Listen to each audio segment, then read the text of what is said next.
Okay. All right, let's launch into this one. How many people know someone who has availed themselves to the family medical leave? Okay. Smattering, about half. Okay. Yeah. So this was this was established under George Herbert Walker, George W. Bush.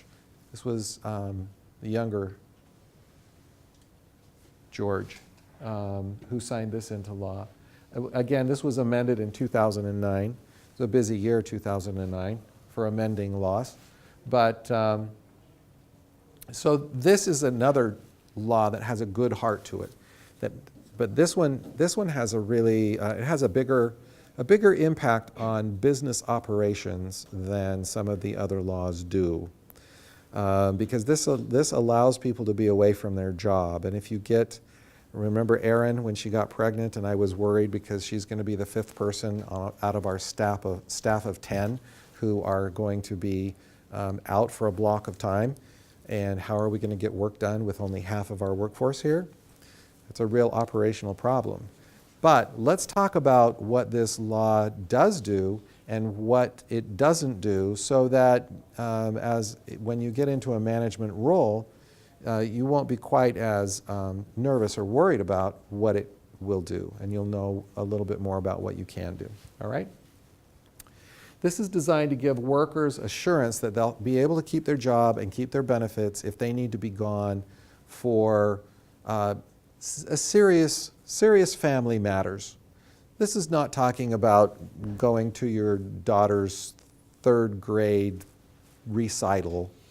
This is talking about things that are really pretty serious in a family's situation. In general, it provides up to 12 weeks of job-protected and benefit-protected leave every 12 months for qualifying absences and eligible employees. Did I get it all in there? I did. Okay, qualifying absences and eligible employees, because we're going to talk about those. Who is eligible? There's the first one. So to be eligible, first of all, you have to have worked for the employer for 12 months. This is cumulative 12 months. And the reason that they put this was an amendment, the reason they put that in there is for if you, let's say you work at Snowbird and you work in the ski season. If you're a seasonal employee, you will never get to the 12 months of continuous employment, so it's cumulative employment. So then, once you've worked for 12 months, you also have to have worked 1,250 hours in the 12 months before applying. In the rolling 12 months, on that day, you look back 12 months and you count how many hours they've actually worked, not been paid, but actually worked, and it needs to be more than 1,250 hours. Okay? And then you need to work at a site that has more than 50 employees within 75 miles of paved roads. I mean, the law itself goes into great detail about what does this mean. Well, we're ARUP. We've got almost 3,000 employees working for us. Yeah, ARUP is a covered entity, but you might work for a laboratory that might only have 60 people and not all of them work in the same place. Then these kinds of definitions come into play, and you might say, well, do we need to follow this or not? Okay. All right, so what are qualifying events? There are 6 qualifying events. The first 2 are very similar. The first one is the birth of the employee's child, and to care for that newborn child for the first 12 months after the child's born. Okay, this has to be taken as a block of time, and it must be taken within the first 12 months. And when you have 2 parents working for the same employer, for those of you who work at ARUP, would that ever happen at ARUP? We would have married people both working. Okay, I see one person who's smart enough to say, oh yeah, it happens all the time. So that the 2 parents need to share the 12 weeks. They get to choose how they're going to share it, but they need to share it. And this must be taken in a block of time and not intermittently. We'll talk about blocks, intermittent, and reduced schedule in just a minute. So the first one was birth of the employee's child. The second one is real similar, adoption or foster care. Placement of an adopted or foster care child with the employee, and for the first 12 months after the placement. And the same rules apply. Taken in the first 12 months, two parents need to share the 12 weeks, and it needs to be taken as a block. The next one, caring for others who have a serious health condition, is limited to where the employee is needed to care for them, not just that it would be nice to have to go have lunch with your mom once or twice a month. It's where you're needed to care for your mom. It covers your parent, not a parent-in-law, and your child up to under age 18. Under age 18, as soon as they hit age 18, even though they have a serious health condition, you're not covered for taking time off to help take care of them. Okay? Then the last one is your own serious health condition that's serious enough that it prevents you from performing the essential functions of your job. So that brings the question, what is a serious health condition? And there's two definitions. One is an inpatient care in a hospital, residential facility. There are some other kinds of things, but it's inpatient placement. That's by definition a serious health condition. The other one, though, is if you're not hospitalized, it requires that you're incapacitated for more than 3 consecutive days and you see a doctor. You either see a doctor once and have a continuing regimen of care, or you see a doctor twice, period, for that thing. Okay, so now we're getting into some of there are 2 amendments that were added in 2009. This is the first one. Both of them have to do with military. The first one is exigency care. This is where your employee is either called up to active duty or has a spouse, son, daughter, or parent who is called up to active duty. Okay? And our employee needs to help get them ready or visit with them when they're back on R&R, or help them re-assimilate into the household and into society when their deployment ends. Okay? It does have to be a federal and not a state call to duty. So Governor Herbert calling up the National Guard would not count.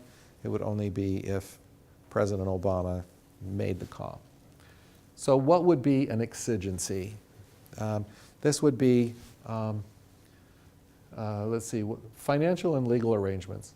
So maybe you need to talk to your mortgage lender about giving you some kind of adjustment on your mortgage while you're deployed for 12 months or 18 months. Maybe you need to come up with a will, make sure that you've got your will in order. There are important things that need to be taken care of, especially in a really short notice deployment. But it also includes things like post-deployment activities, R&R leave for up to 5 days during deployment. So the soldier might be able to come back for 5 days for Christmas break or something like that. We need to let our employee spend time with the soldier during that time. And it's protected time under FMLA. Okay? Any questions on exigency, what that kind of thing looks like? The last one is military caregiver leave. And this one, remember we've been talking about taking 12 weeks of time off. This one has a different number, 26 weeks. But it's the time that you would use this, or the circumstance is very narrow. It's where our employee is needed to care for a soldier, a spouse, child, parent, or next of kin who was a soldier who obtained an injury in the line of duty and now needs care. Okay, knock on wood. I've been at ARP for a long time and we've not had to do this one. And I hope we don't have to. But, okay. Okay. So this first bullet point is trying to say you don't get the 26 weeks plus the 12 weeks. The 12 weeks is included in the 26 weeks. Yeah, that's all that's trying to say. Okay. Intermittent, reduced schedule, and block leave. So the law allows an employee to take the time off, the protected time off, in 3 different ways. A block of time has a beginning and end. They're not here at all during that time. As far as business operations goes, this is not good, but it's easier to deal with because you know the person's not going to be here and you know when they'll be back. So you can schedule around them. Reduced schedule is kind of like that. It's predictable. You're changing your schedule in some way, limiting your schedule in some way, so that but the employer knows when that is, and they can schedule around it. For example, maybe I've been working 8-hour days, and now I can only work 5-hour days. Okay, the employer can put that into the schedule other people, make sure that there's enough people to get the work done. The other thing that might happen is maybe I'm on chemo and every other week I need to take 3 days off so that I can recover from the chemotherapy. So every other week I'm going to be off Wednesday, Thursday, Friday, then I'm back on the following Monday. Again, it's predictable. As a supervisor, you can schedule around it. The last category is intermittent leave. This is for an illness or injury that is going to impact the employee randomly, not predictable. They might call you up with 5 minutes notice and say, I can't make it. Whatever it is that I've got is impacting me today, and I can't come in today. You're just going to have to get along without me.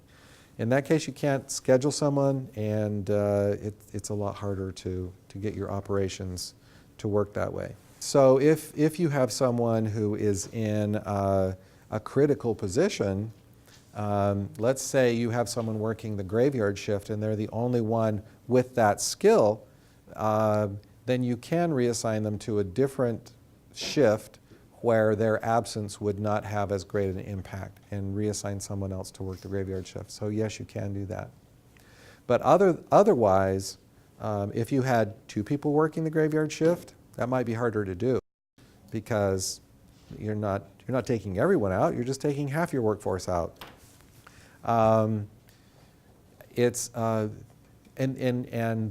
this law does protect their job, the same or equivalent job, and that also includes things like shift differential and stuff like that. So yeah, you would have to make sure you consulted with your human resources person and made sure that you stepped on the right places and didn't step on the landmine as you were making that switch to a different shift.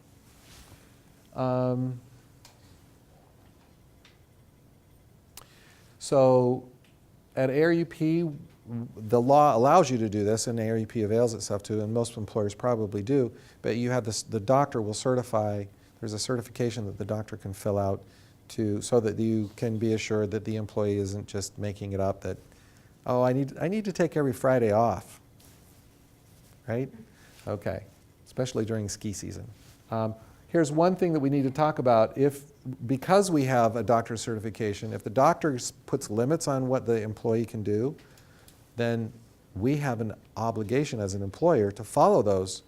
Otherwise, we're trying to practice medicine or say that that doc is somehow, not qualified to do what they're doing. So we need to follow what they're doing. All right, here we go. So when it's time for them to return, they get to come back to the same or equivalent position unless they're unable to work. So if their serious health condition is still not allowing them to work, then you can replace them if they have run out of their benefits. But before you replace them, you need to do, oh, here it is, yeah. You need to do an analysis and decide if they are disabled. Because remember, one of the reasonable accommodations would be reassigning them to a new position or giving them time off in the form of unpaid leave in order to recuperate and come back and perform the essential functions of the job. So it's a long process. Employers, the supervisor and the coworkers have already worked with this employee and supported this employee and helped this employee through 12 weeks of intermittent time off covered for him or her. And now that they're no longer have that protection, they still have this ADA protection that might protect them a little bit longer. So today we've only skimmed the surface of a lot of these laws. As I said in the beginning, a lot of these laws have all sorts of exemptions and carve-outs and this and that we haven't really talked about. But it's given you a flavor for what kind of waits in store. Most of you in your career will probably move into the management ranks at some point because the field of medical technology, medical laboratory science, there are fewer and fewer of people like you who are going through the proper channels. So you'll be relied on more and more heavily to go into management roles as you gain more experience. And so I hope this will be helpful at some point, even if it's just helpful enough so that when you get into that role, you can have that little red flag that goes up and say, you know, I think there's something I need to talk to my HR guy about. It's a unisex term, by the way, HR guy. So yeah, hopefully this will be helpful that way.